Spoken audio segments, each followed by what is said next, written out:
Hello, and welcome to the Healing Dreams Project, exploring projective dreamwork for your health and wholeness, with hosts Billie Ortiz and Dr. Royce Fitts. I'm the producer, Viviana, and today we are going to explore one of my dreams. And let's just dive right in. This is Little Bunny Dream. I am dreaming someone has given me a little black and white bunny.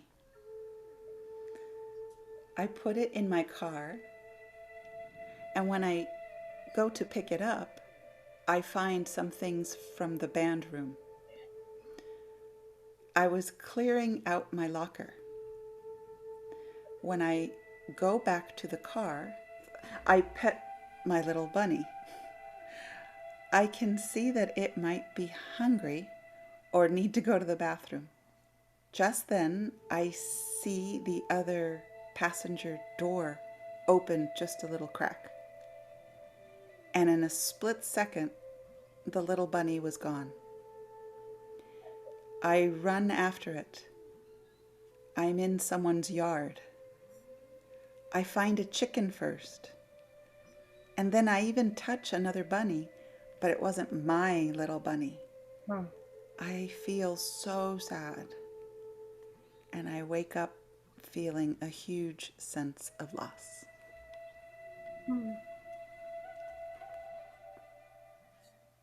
And I touch someone else's bunny? I touch another bunny.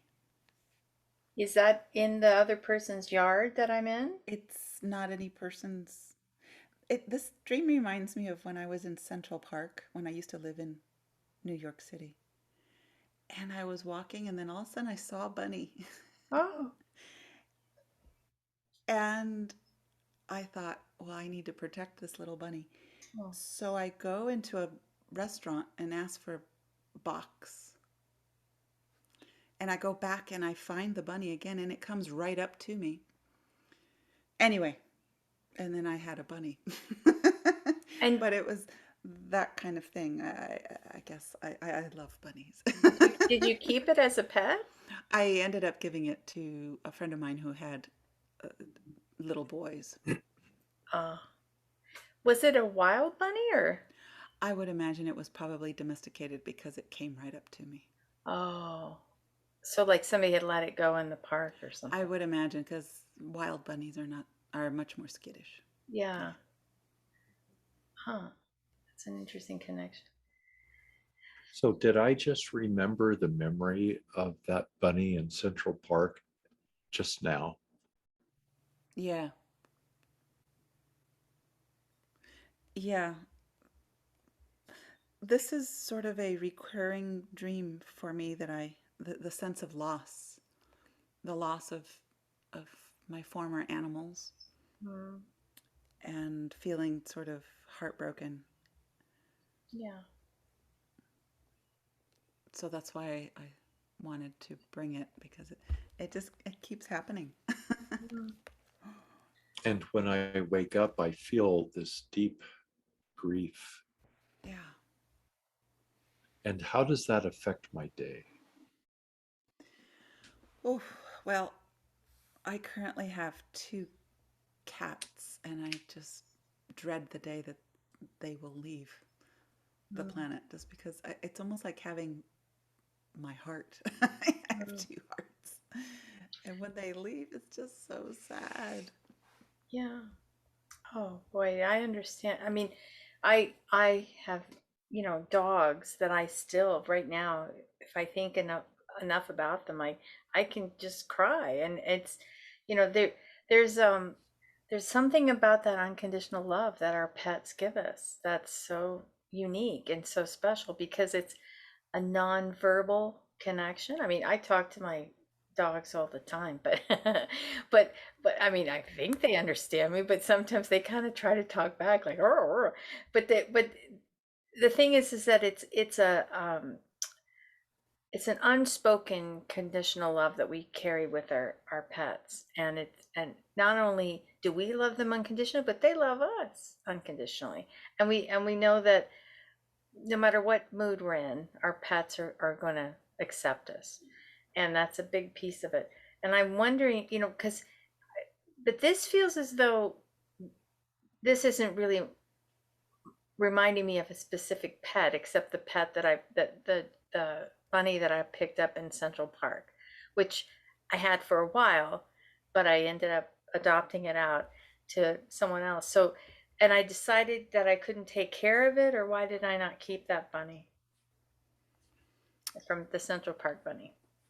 Yeah, I was at a time in my life where I was in transition and I couldn't be held responsible for a pet. Yeah, right. So in this dream, I how do I receive this bunny? Someone gives me a bunny. Yeah. So the dream begins how? Someone gives me a little black and white bunny. That's how my dream begins. Yeah. And I put it in my car, Yes.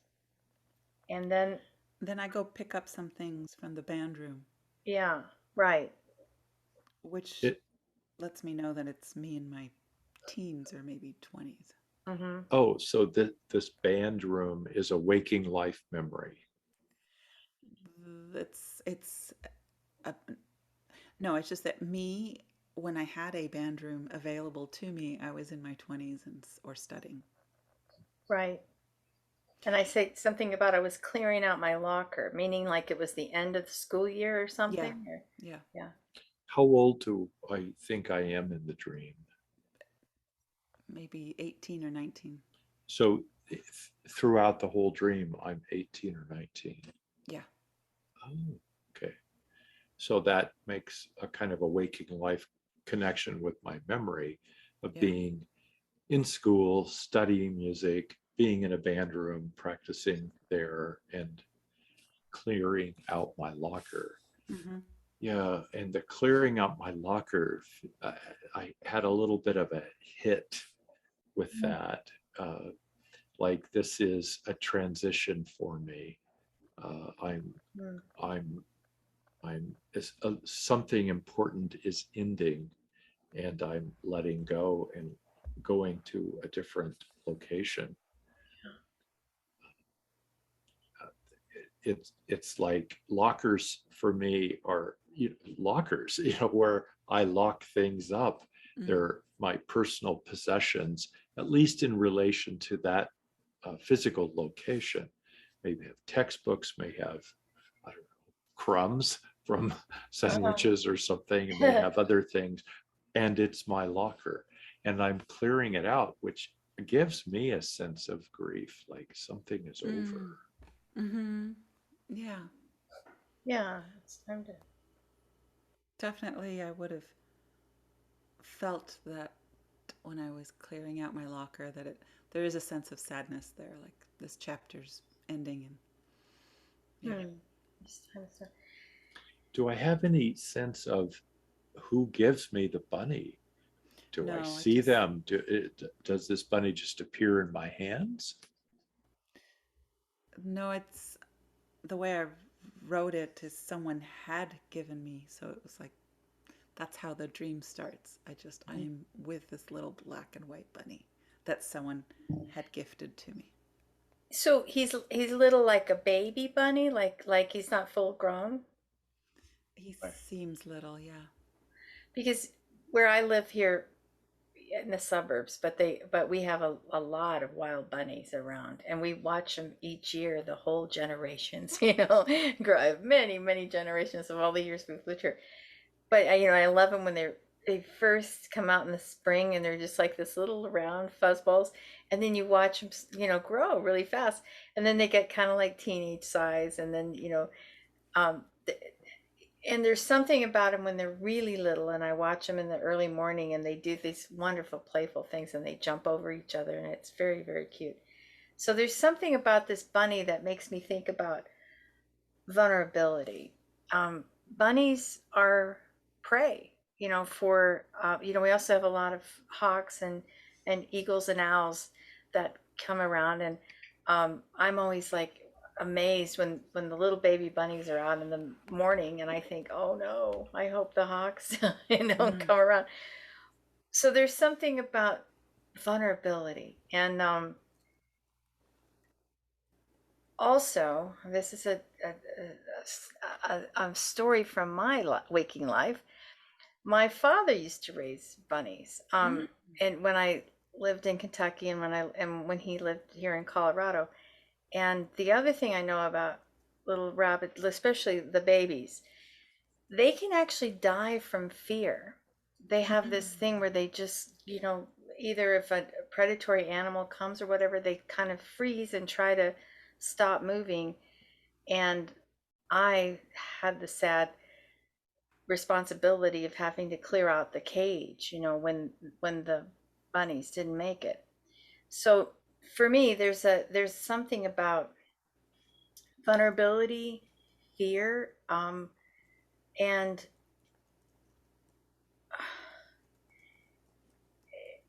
yeah, there's some fragility there. I mean, that's what just comes up with me when I'm thinking about especially a little baby bunny. They're so easily attacked by the owls or the hawks. Yeah, they are fragile. The bunny is black and white. And white, yeah. And what are the markings that perhaps are more specific? Right. I don't remember in the dream, but black and white was my very first kitty too. Oh, Um, that reminds me of my cat too. So, yeah. such a projection I'm going to offer. I'm aware as in observing the dreamer is like tonight has a dark outfit on, blackish, at least to me, Yeah. very dark hair. I've always noticed that, and very, at least to me, lightly complected and black and white. And so I'm wondering how this is, how this dream is about me, that part of me that uh, is like the bunny.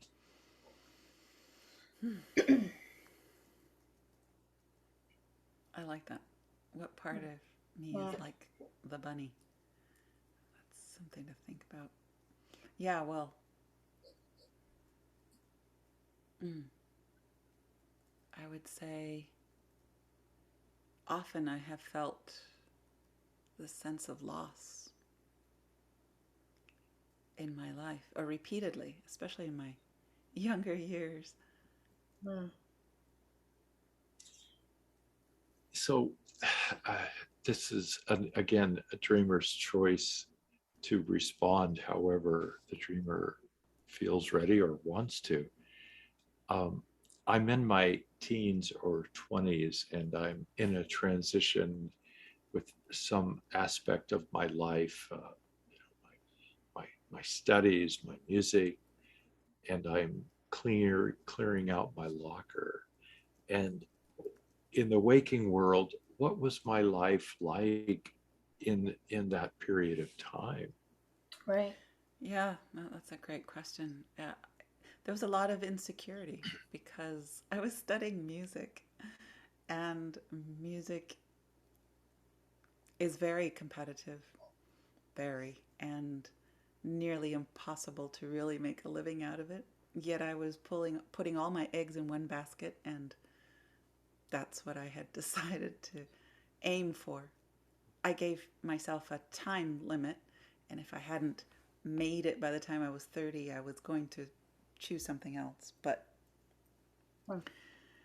I did feel at least financially vulnerable. I also felt very vulnerable just in New York City. It's such a harsh place. Mm. So And I always, that's where I was when I was in my late teens and 20s. early 20s, yeah. And I always felt like an innocent little lamb in this place with wolves and all sorts of predators. Mm. So in that, as I was saying, the bunny for me represents that prey, vulnerable prey. So I identify with the bunny as the dreamer because I've felt that way. I felt as though I was, you know, preyed upon in that way. So why? So my question to myself as the dreamer would be, why this dream now? Oh, yeah. Because I already know all this stuff about myself. Yeah. So is a recent dream? Yeah, in the last, let's say, 2 months. Yeah. So the fact that it takes me back to that time in my life and reminds me, I mean, these are again, this is where we go. The dream doesn't come just to tell me what I already know. I already all those memories are there, and I know that, but I'm not that person anymore, and I don't live there anymore. So wondering why the dream would bring that to my attention again. I don't know. I often, just with, like I said, with my kittens, I'm just so scared that. Well, I had a moment the other day where I thought I lost one of them and I just went crazy. Yeah. Because I couldn't find her for an hour and I thought I had lost her. Oh. Anyway, it's just that loss of losing an animal. I am dealing with the possible loss of my mother at some point. Mm. Uh, but I would have to really think about why this dream now. Mm-hmm. Other than I fear sometimes because I have had dreams that come true. So I Yeah. I I do find myself fearing that one of my cats is going to leave or for some reason. So, what I'm aware of as I listen and feel and perceive my projections about this dream, I have a sense of how vulnerable I am in life, in the waking world, how vulnerable those that I love Mm. are in the waking world. And so I have this extra level of tenderness, extra level of awareness of how vulnerable and fragile life, my life, the life that I experience, how all of that is so fragile. And I also know that, I already know that life is fragile. I don't always, it's not always in my face, and yet this isn't new for me. I carry the awareness of fragility about all of these beings that I so deeply love. So um, the why now piece, Mm. I am aware.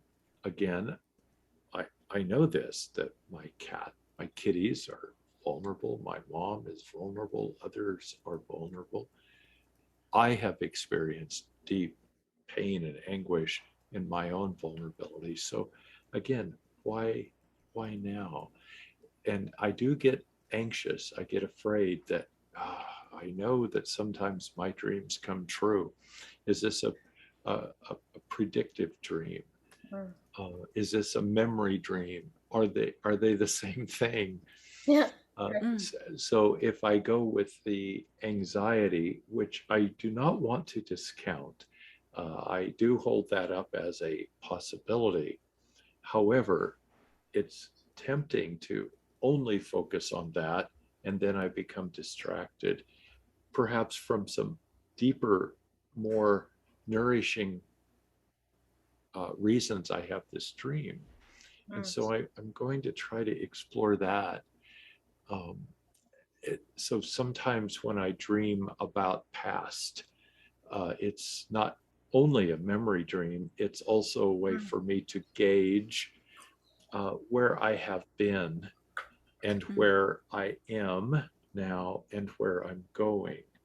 Right. And and so I I'm wondering, how might this dream be serving me to notice my past losses and my past transitions into where I'm going in the here and now, and where I am in the here and now and where I'm going, kind Mm. of a past, present, future. And again, in my view, time time folds in on itself. So this could be the past, this could be the future, this could be the present. In fact, it all is. It is all of these at the same time. Wow. Yeah. So this piece about my yearning for, I lose this bunny and then I find a chicken, then I touch another bunny. And, it's like, okay, what is all of this? And it's not quite what I want, not quite what I feel responsible for. And so I keep going on and I wake up with profound grief. And how does this serve me? Mm. What part of me have I lost that, or I fear I have lost? And I'm trying to find a replacement, maybe that I lost way back then. And now I have an opportunity to maybe find this part of me again, perhaps in a new form, perhaps in a new form. Wow. That's good. Wow. Wow. I resonated with so much of that. It, I started by the vulnerability when you were speaking vulnerability of life. Well, I was in a car accident that most people do not survive. It was head-on collision, 50 miles an hour. Ugh. Talk about fragile. One day I was fine, and the next day I was in the hospital with a broken femur and a broken face. Mm. Was not pretty. And then I love this that you brought up um, as a yes, a reminder of my time. What was it? The loss then that could be part of a loss now. I in the car accident I lost. I feel like I lost so much of my life, my entire life. And I also thought my face too. So, well, I did lose my vision. So, Mm. um, yeah, I am face to face looking at my vulnerability every day now. Yeah. I would say. Yeah, with those kind of experiences, that's what really puts it into perspective. It's like how quickly things can change. Um, I'm going to say a few things about grief and praise, and this is the teachings of Martine Prechtel. For those of whom out there who listening and might recognize the name, and Martine talks a lot about grief and praise because grief and praise are one. Are there? He describes it as inextricably combined, like twins in the same bed. So every time that I'm grieving, I'm praising that which I've lost. And every time I'm praising something, I'm simultaneously grieving it. So it's that kind of feeling of like sitting around a table with some really good friends and having a wonderful meal and laughing and telling jokes, and then having that sense of that this is not permanent. These people will one day die and they won't be in my life anymore. To be present in the moment and feel the praise so deeply that I also feel right behind that the grief of their loss. And as well, when I'm grieving, realize that every time I'm grieving, I'm praising that which I love. It's so important to know that those are one and the same. So in my version, that's why the bunny's black and white, because it's combining both of those. It's The combining yin and yang. the yin and the yang, and like my earrings today. There's some sense of being able to embrace the paradox of that. I cannot love without the sense of grief. I cannot praise without the sense of grief. I cannot grieve without the sense of praise. And it's every time we lose something that we love, or a pet that we love deeply, that sense of continuous grief is a way of continuing to praise them. And that's why in my version, that's why I wake up with this huge sense of deep grief, because the health and because health, I'm because I'm praising. because there's underneath that, it's because it's I'm praising The fact that I lived it and I loved it. It's so, I can't look at one and they're as Martine explains, they're inextricably combined. So I cannot have one without the other. So if I continually live in a sense of grief, I have to change my perspective and say, well, I'm actually praising that which once was. And I think a place where we can feel that so strongly is with our pets, because it's like this, there's a depth to the grief that's very different than, of course we have friends and loved ones that we miss deeply, but with the pets, there's something that goes beyond being able to express even verbally. So is this why my dream brings me this mysterious bunny? And it reminds me of the bunny that I rescued from Central Park, and then it reminds me of, then I'm reminded of, oh, clearing out my locker, the end of a school era, a place where of grief, but also praise because I'm moving on to something new. And then there's another piece in here where I think that the bunny might be hungry or need to go to the bathroom. So I've been trying to, like, but the minute I start to take care of the bunny, that's when he slips away. So Mm-hmm. there's some piece about, Yes. Okay, that's it. Wait. That's it. That's go it. for it. The minute I care for something, it goes away. Well, that's living, and I cannot live and love without loss. There is no praise without grief. There is no grief without praise. Yeah. So this beautiful moment, Viviana, that and that I'm having in this awareness of that how I always know what I love will go. Mm. What again, I know that, so I don't think the dream's coming to tell me that. Just like, hello. Mm. This is my reoccurring journey. It's why I keep having this dream. It's recurring. It is the circle of life in the microcosm and in the macrocosm. It happens over and over again. And so my dreams reflect this. I And love that. maybe when I was in my 20s, I was hoping for a way out of that. And and uh, and so I'm remembering that too, and I'm aware that I need to embrace this. Okay, I need to embrace this. Yeah, I think it's, I wasn't so aware. I thought in my 20s, well, eventually this will go away or something, but it just continues. So I need to embrace Well, it. here's part of where I go. In my 20s, I'm being a perfectionist. I'm competitive. I'm gaining accolades. I'm pretty fierce in my journey to try to be outstanding in my developing career. And uh, and and so I've needed to put on hold my fragileness, Mm. and now it's like it doesn't go away, and now I need to say, oh, I don't need to fight for all of this. I need to go with this flow, this graceful praising, grieving process. Yeah. Beautiful. Oh, yes, yes, yes.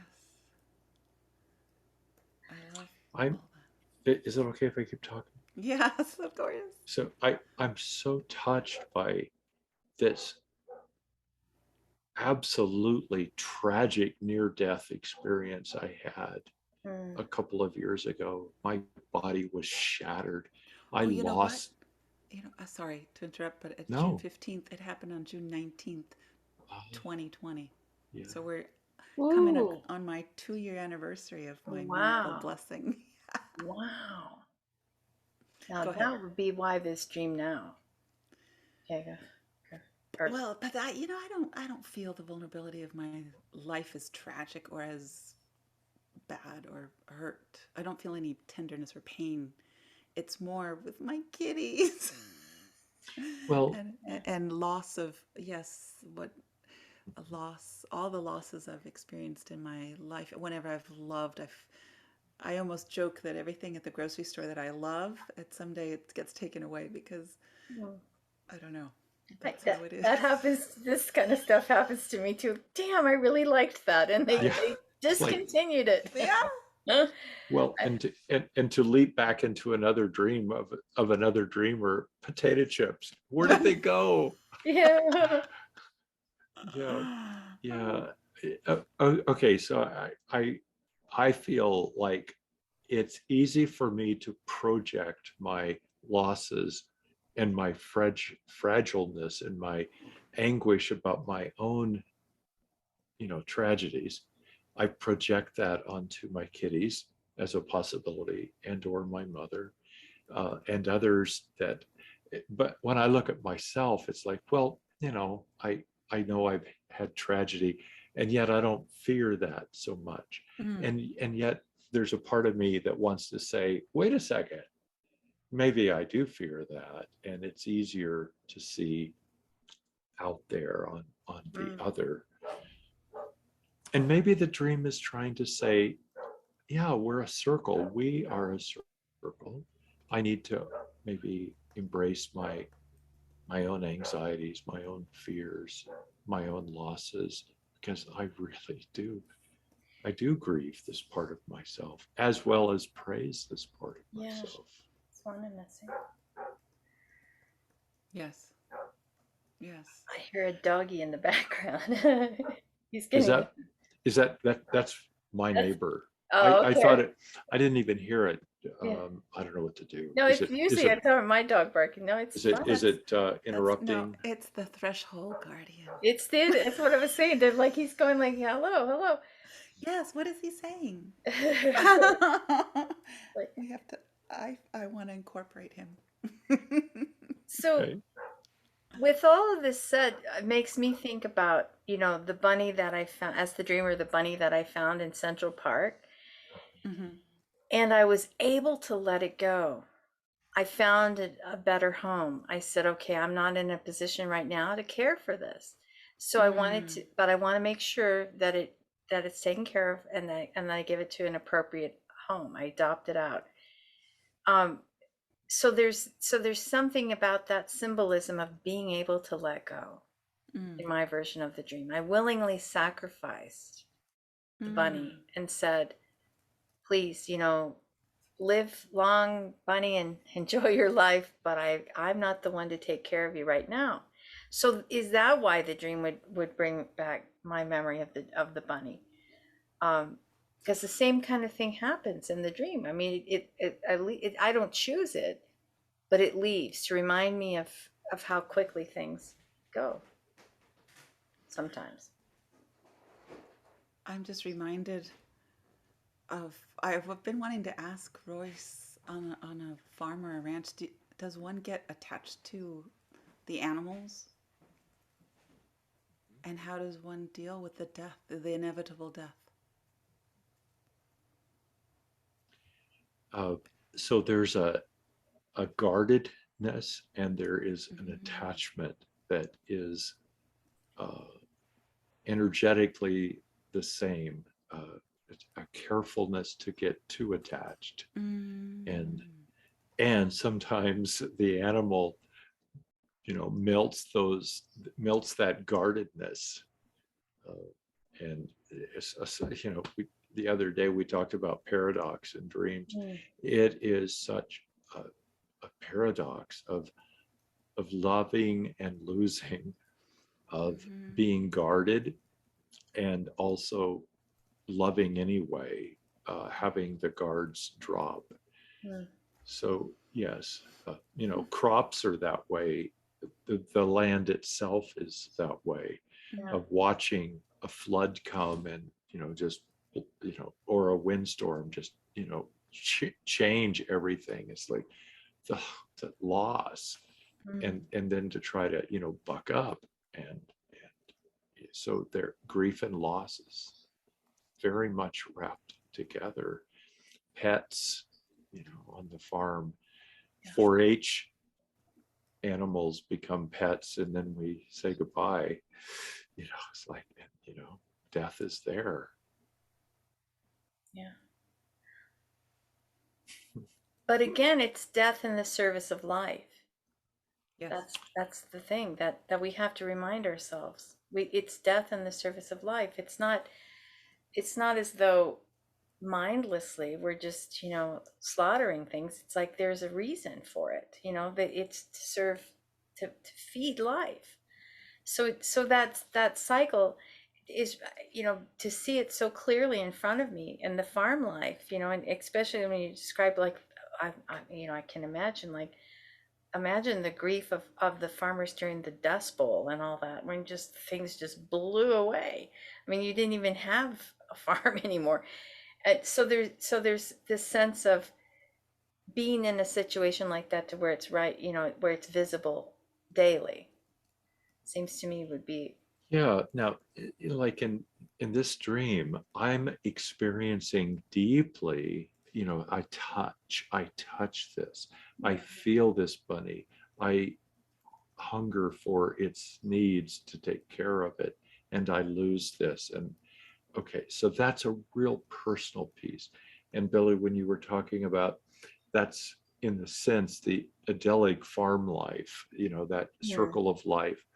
Now, how our culture has changed is, I grew up knowing the animals, knowing the cattle, knowing the pigs, knowing the pets, knowing the kitties, all of that. And so I lose that. I experience that. I expect that.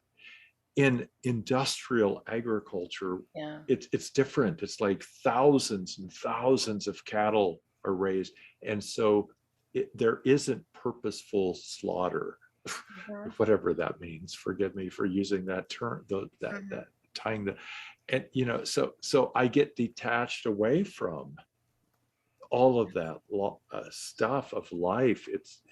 I'm numb to it. I don't even know it exists. I just go to the McDonald's, whatever. Mhm. And Viviana's dream brings home this connection of life and love and loss, where I touch it, feel it, experience this.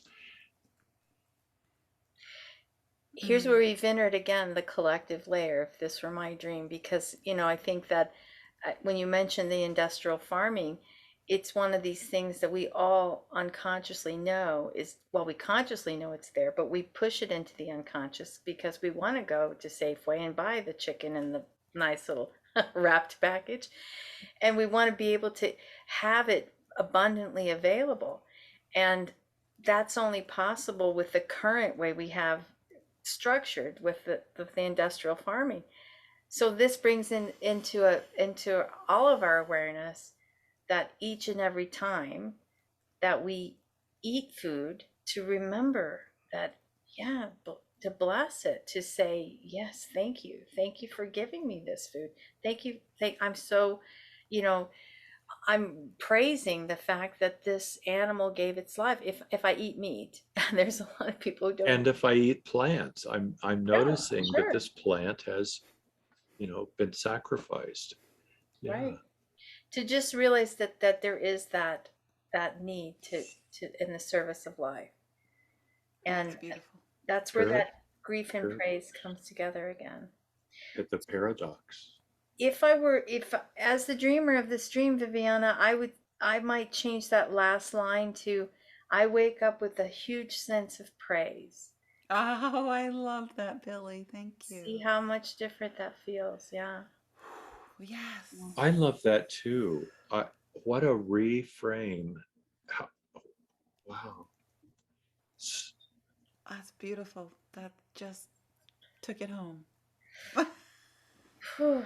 Not that it was my dream or anything. Not that it has anything to do with my life. No, that's Yeah. that's exactly what I needed to hear. Oh. That's where I feel like I can put this to rest in a way, or come to come to a recognition, acceptance with that statement. Yeah, beautiful. Yeah, profound. Yeah, Anything else anybody wants to say about this dream? Feels like you're feels really good. at that place. Wow, that was great. It's such a recurring dream that I love that. I love that I know now how to reframe it, how to. Yeah. It's had a big effect on my life. Martine's teachings. I mean, I met him way back in the '90s, the late '90s, and um, it was something that just really shifted my whole view of the world and the whole. So it helps me many times when I'm feeling a sense of grief to say, "Oh, I'm praising. My Yeah. heart is expressing the the loss in the sense of how I'm praising that which lived and was so important that I can, since we're on YouTube, I can see Viviana's change of what's the a kind of relief and a kind of joy. yeah. The change in my aura. Mhm, mhm. Yeah. Yeah, well, it's a little disconcerting when you wake up. When I've woken up and it's like this, like my heart just breaks, and I go, "Oh, why that dream again?" Yeah. So no, this feels much more empowering. Yeah, We avoid grief and we avoid, because it's painful. yes, yes. And now with this, we can appreciate grief because it is a way to praise. Yeah. Yeah, what a beautiful healing. And then that way also, we don't need to feel so guarded, perhaps, Yeah. or I don't know. Well, Martine describes it as like he says, and I mean pray like grieving, like where you're pulling your hair out by clumps, and he says, and you're ripping your clothes, and you're screaming out to the that's grief. That's like really giving it our all. Because yeah, here in our Western society, we tell people, oh yeah, well, it's been a couple weeks, a couple months, you can get back to work now. It's like, wait a minute, you know, do you understand that grief is not? There's no time limit on grief. There's no timetable that people can follow. It's everyone's grief is so different, and every single time we have grief in our lives, it takes us by surprise sometimes. So to allow ourselves that space to really let it all out and just give it, and to do the same when we're praising, and Yes. to be aware in the moment. And like I said, like the best times I've thought of it as like sitting around the table with friends that I really care about and realizing this is temporary. This is temporary. This is great right now, and I'm going to praise this moment right now, because a month from now, 2 years from now, they may not be here. This moment is Yeah. all by itself. And in process theology, process philosophy, there's this the use of the word perishing. The only moment is now, and it shall perish. Mm-hmm. And a new droplet comes, and that too perishes. It's all of this praising, perishing Yeah. at the Right. moment. That's Wow. good. Yeah. That constant renewal of it. Yeah. Yes. Yes. This Con- is who we are right now. right. Oh, thank you. Hmm. Thank you. Oh, let's take a deep breath. Okay. So, yeah. So, Viviana, would you like to pull a card? Yes. Okay. And So, I'm going to pull a Royce and I pull the first one. want to pull the first one. Oh my. Okay, this is exhaustion. Uh-huh. I'm exhausted from feeling this way.